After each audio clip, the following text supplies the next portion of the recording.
So here we're going to talk a little bit about fight and flight mode. This is part of the sympathetic nervous system. So in both fight and flight modes, the sympathetic nervous system brings energy into a survival response. It's about protection through action.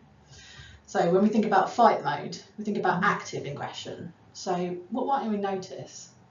So you might notice this sense of feeling of wanting to fight back or do something active to protect yourself.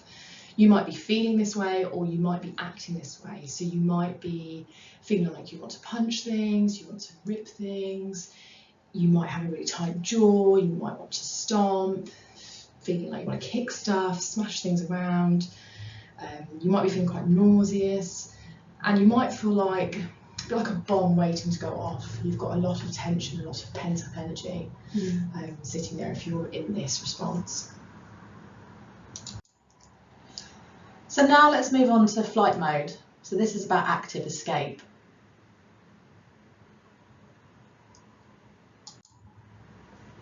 So what might we notice here?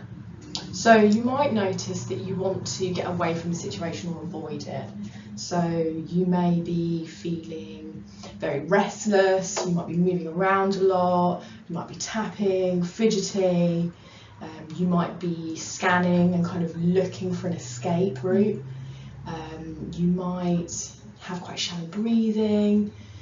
Also, you can find you might be sort of leaning towards excessive exercise, or having this kind of constant busyness, so like this feeling moving from one activity to the next, to the next, to the next, and being quite busy.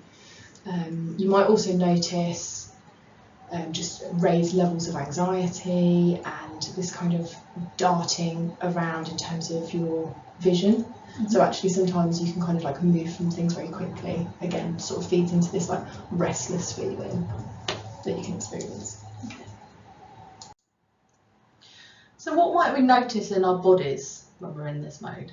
Yeah, so we might notice an increase in certain things. So we might notice an increase in our heart rate, our blood pressure, our breathing will become more rapid, and our temperature goes up, so we become hotter. We might also notice that we get quite a dry mouth, and sometimes we can have difficulties with our digestion when we're in this mode.